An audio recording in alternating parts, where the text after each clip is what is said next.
pronouns replace nouns.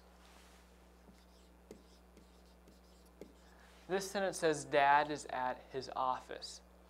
We could also say, he is at his office. These two sentences have the same meaning because he replaces dad, but they're both talking about the same person. Now, when dealing with pronouns, you have something called an antecedent.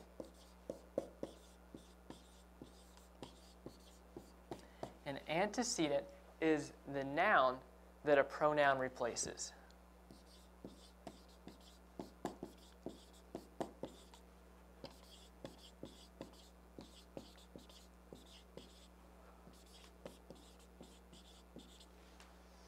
So here, dad is the antecedent because later we have this pronoun he, which replaces dad.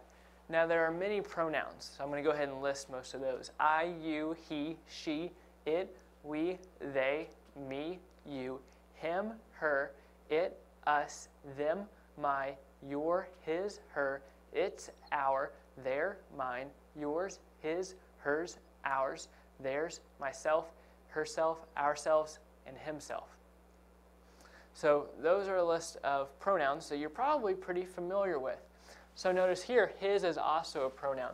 So dad is the antecedent for both his and he.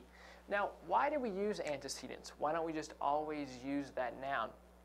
Well, take a look at this example. Tom plays soccer. Tom is very athletic. It's kind of redundant or annoying to say Tom every time. So instead, we can replace Tom, which is now an antecedent, for he. Tom plays soccer. He is very athletic. Because we just mentioned Tom, we know who he is talking about. Now again, you always need an antecedent because if we said he plays soccer, he is very athletic, we don't know who he is. So you need an antecedent. You need that noun first, and then from there, you can use pronouns. Now as soon as you talk about someone else, as soon as you use a new noun, you need to use that noun again before you use a pronoun. So we could say,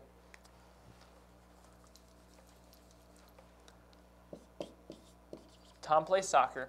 He is very athletic. Sam plays soccer too. Now if we were to say, he likes basketball,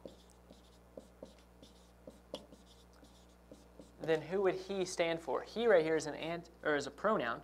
And so what's the antecedent? Are we talking about Sam or are we talking about Tom? Most likely, people are going to think you're talking about Sam because that's the last noun you used. So if you were talking about Tom, then you need to actually use his name right here.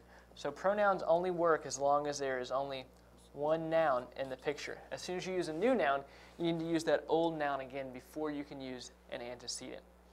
Now look at this sentence. People should wash its cars. You want to make sure your pronouns agree with your noun. You want to make sure they agree with their antecedent. So here, people is the antecedent. It is the pronoun. But they chose the wrong pronoun here. This should say their cars. Because when we use the word its, that's a singular form. It's like they're referring to one person. But here, since we're talking about people, we're talking about lots of people, or more than one person, we need to use the pronoun their because that's plural. That refers to more than one person. So again, that's a quick look at pronouns. And pronouns replace nouns.